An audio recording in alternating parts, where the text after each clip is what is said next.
Good evening, viewers, and welcome back to Prime Live. This Mental Illness Awareness Month, we focus on the impact that social media now has on connecting, sharing, as well as interacting. Now, the internet has brought along a host of challenges, particularly concerning our mental health. And today we ask the question, can excessive use of social media impact our mental well-being? Ronald Avaji joins us once again to answer these questions and to join us once again on our conversation regarding Mental Illness Awareness Month. Assalamu alaikum, Ronald. Thank you so much for joining us once again on Prime Live. Wa alaikum salam. It's always good to be with you guys. Thank you once again for joining us. I'm glad that we are, able to continue on our conversation from last week as well as the week before, and continuing on this chain effect, talking about Mental Illness Awareness Month. Can you share some insights on how, the excessive use of social media can impact our mental health? Well, absolutely. Many people that say social media is not so big, the reality is as follows. There are over 118 million smartphone devices in South Africa. Of that, 43 plus million people utilize smartphones, and they utilize it for social media. Now, here's another scary stat. In South Africa, the average person who has access to a smartphone utilizes it for social media for 3 hours and 43 minutes a day on average. And the global average is 2 minutes and 21. So we are over an hour bigger in usage than what the global average is. And what we do know that with social media, it brings in the viewpoint of addiction, used to it, can't do without it, never mind finger cramps, but also in regards to exasperating mental health conditions and concerns, and more so for those that are in their teens because of the developing brain. The reality is that it's a push and pull regarding the impact of social media on mental health, but we do know that because mental health is such a complex ecosystem, that social media is definitely one of the big components that impact mental health. I'm in absolute shock just hearing those statistics. South Africans are definitely addicted to social media platforms. And, I'm also seeing a lot of things on social media about how, the way we hold our phones, and because we're holding our phones for such long and extended periods of time, it's adjusting or really, disfiguring the shape of our fingers in the way that we're holding our phones, and because we're doing it for extended periods of time in the day. So there are a lot of, very crazy side effects that social media can have on us physically as well as mentally. Now, can we talk about what are some of those specific mental health issues that have been linked to heavy social media uses? All right, so let's just look at the reward and punishment impact of social media. Now, we know that one of the key facets of social media is that it engages the brain systems involved in reward and punishment. And this in teens and adults, especially adolescents, they're a little bit more vulnerable because it could be at risk for adverse brain development. So during that period, it could lead to things like depression, anxiety, and of course a link into certain neural pathways not being built or grooved because of the excessive screen time, and they're more susceptible to it. We also know that the natural reward system in the brain causes the brain to release the feel-good chemicals, which is basically dopamine. And social media can offer a constant level of rewards that are higher than normal, and that affects the brain chemistry. So you're seeking out more rewards, so it actually leads to addiction as well. So when you look at those top three, you're looking at depression, you're looking at anxiety, you're looking at addiction. But the one thing that you and I have spoken about on umpteen occasions, we cannot neglect the impact of being bullied and harassed. Those cause a feeling of not feeling safe. It causes introverts to become highly introverted, and it does impact one's ability to become more sociable, which impacts communication, leading into dealing with work or school environments, and that causes a whole ripple effect of mental health concerns as well. I mean, social media bullying is not that hard to find. I mean, you find a popular account and you just go through to the comment section, and some of the vulgarity that is used, in the comment section, and the antagonizing words that are used to mock and to dehumanize the individual's post is very, very clear to see, and it's so easy to see as well. And I can completely understand why things like anxiety and depression can really come up from excessive use of social media content or negative social media content, because we're constantly, as young people, if we're looking at young boys and girls who are impressionable, they're still figuring out who they are. There is a lot of how do I even put it, the beauty standards, the standard by which you should be living by for women and young boys on social media is absolutely ridiculous. And there's this whole idea of perpetuating this type of timeline, or by 16 you should be doing this and this, by 20 you should be doing that and that. There's a lot of pressure that comes from social media, especially because the type of content we often see on social media is influencers who are sharing, picture perfect lifestyles with no problems, perfect lifestyles, perfect bodies, perfect hair all the time, can be very, very, impressionable on a young boy or a young girl to think about themselves and look at themselves differently, seeing this, these unrealistic levels of perfection that we see on our platforms. Now, we often talk about, the signs and symptoms of what we should be looking out for. Now, we all are connected by social media, and when we're not on it, we almost feel a little bit disconnected from the world. But how do we actually find when it's becoming detrimental? What signs should individuals be looking for to be able to recognize if their social media use is becoming detrimental to their mental health and their well-being? Well, I mean, this goes for teens and adults. Go to your phones and have a look at how much time you've spent on social media, because guess what? Your phone keeps a record, and it will tell you how much time a week or a day you spend on social media. Now, we know the global average is 3 hours and 43 minutes. We only have so many hours in the day that we are awake, and we're losing that. So one of the indications are that you cannot go without looking at your phone, scrolling social media, and there's a very big voyeuristic component to social media. Voyeuristic meaning you want to see what's going on, you want to see who's doing what. You're either stalking someone or you're just seeing trends or wanting to find out things, right? So there are longitudinal studies that are still being done on this. But what you're going to look out for is that if you wake up in the morning, you grab your phone, and the first thing you want to see is social media updates. Who's liked your posts, who hasn't liked it, what's going on, who has posted what, you got a problem.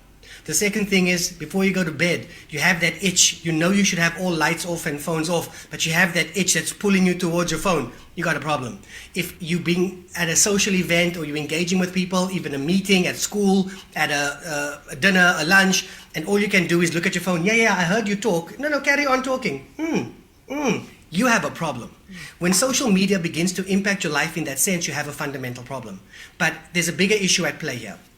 The bigger issue at play is it's mainly about self-awareness. As parents, you can control your kids' phones. There's apps now that you could put in to limit certain times that they are on it, etc. But it's not just social media, it's actually the digital world that we are in. Screen time as a whole has the same impact, from gaming, yes, gaming, to watching television all the time, to watching the YouTubes and so forth as well. So all of those things are really impacting the social engagement, and of course the fact that this is leading to mental health vulnerabilities. Now, a quick one for you, Anazia, is that if you have a predisposition to anxiety, social media has been shown to exacerbate that, which means you will become more the condition will become more prevalent, and you may need to go for professional help and or medication to deal with it. And depression, and of course withdrawal symptoms, and what's this thing the young people call it? FOMO. The only thing I know with OMO is washing powder, but now they added a fo in front of it, so it's FOMO. But the fear of missing out is also really linking into that constant edge. So your cortisol levels are constantly up, and you're searching this constant brain reward system with dopamine being released. And that for me becomes a problem when your life is being impacted, your personal and social life is being impacted, and of course you are when it comes to your mental health. I think I speak on behalf of myself and everyone who's watching right now. I mean, it's scary how many of us can relate to a lot of those signs and symptoms that you are speaking about, because we've become so attached to our phones. We find ourselves, like you said, in social settings, reaching for our phones, in, in communication settings at work. We're often reaching for our cell phones to find content to watch, or aimlessly watching content. And I think a lot of us will be very, very shocked to go and look at those statistics on our phone to actually find out how much of time in a day do we actually spend on social media. And I'm not sure if I am ready to see those numbers, or if anyone is really ready to confront those numbers. But then I guess what's interesting that you shared is that if you have a pre-existing condition such as anxiety or depression, for example, how social media can actually exacerbate your existing condition. That's an interesting one. Thank you for sharing that. As someone who struggles with anxiety, I mean, that's something I'm definitely going to be more conscious of. And I like that we're having this conversation today, because we can all confront ourselves and take a bit more responsibility for how much of time we're actually putting into our social media platforms, instead of investing in our own mental health and well-being as well. Now, something that's become, increasingly popular is the social media detox. We're seeing celebrities doing it. We see a lot of people we follow doing it, sending a message or posting a story about how they're going to be off social media for a specific amount of time, or until they're ready to return. How effective are social media detoxes in, ensuring mental health and well-being? Is it just, a trend that we're all hopping onto, or is it really effective? No, there definitely is a benefit to it. And social media detox coupled with a digital detox is the best thing you could do. Now, the concept of a digital detox, right, it is gaining traction. You're 100% right. And it is being seen as a fad, but evidence suggests that taking regular breaks from social media can significantly reduce stress and improve your mood. Now, it's akin to hitting the reset button on our brains, allowing us to reconnect with the real world, not this virtual world, and of course, our own thoughts. And when you look at it, if you say to yourself, I cannot take a 3-week break, it's just too much for me. Can you create micro breaks in your day? So what are the practical steps for that? One is you set boundaries. Allocate specific times for social media, but stick to them ferociously and have people around you that hold you accountable. I mean, treat it like a dessert. Enjoy it in moderation.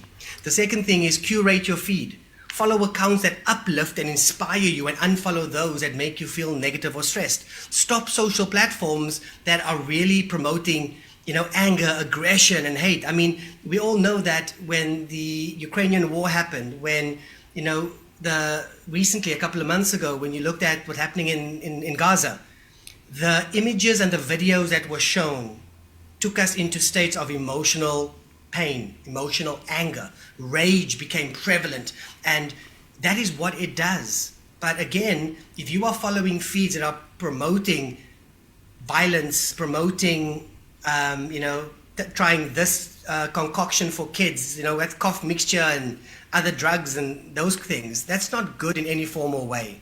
And the last thing is, the regular break from social media should be coupled with investing into you and social connections, real ones.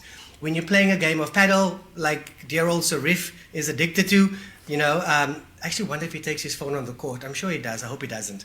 But play football, cook with the family, have a meal with the family, and commit to phones are not even on the table. And lastly, something you could look at is just to prioritize face-to-face connections. And now the one thing I must say to you, I cannot stress this enough, gaming. Gaming is in the same realm because it's got the same impact on the brain. And for those teenagers, young adults, even adults that are playing games all the time, every minute you've got you gaming. No, I'm talking to friends. Hey, you don't know who they are. Do you know their ID numbers? Do you know how many freckles they have? Do you know how big their one nostril is to the other? No, you don't, because they're not real friends. And you get caught in this bubble that leads you into introversion and not embracing the real world, which puts you at risk in the real world.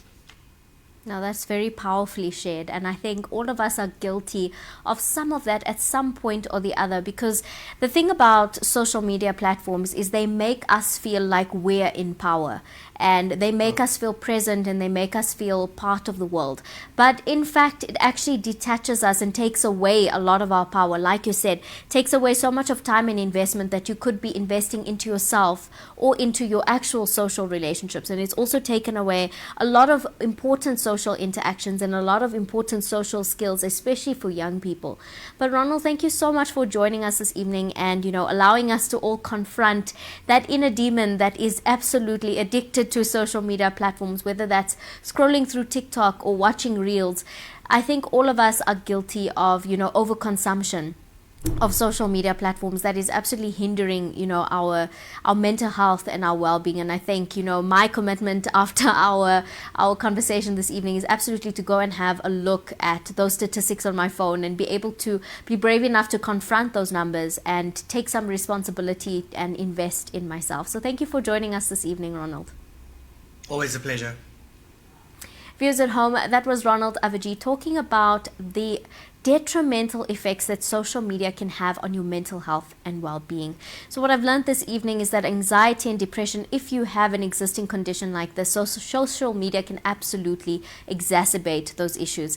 I think let's all take Ronald's call to action and confront how much we're actually using our social media platforms, and let us all go and have a look at those statistics on our cell phones and see how much are we actually making use of our social media platforms, and compare that to the time that we're using to invest into ourselves as well as our social relationships. Let us know your thoughts on our social media platforms. If you're brave enough to share, how many hours you are spending on social media a week or a day, do share with us on our social media platforms and let us in on the conversation. But on that note, viewers, it is time for us to take an ad break, and we'll come right back.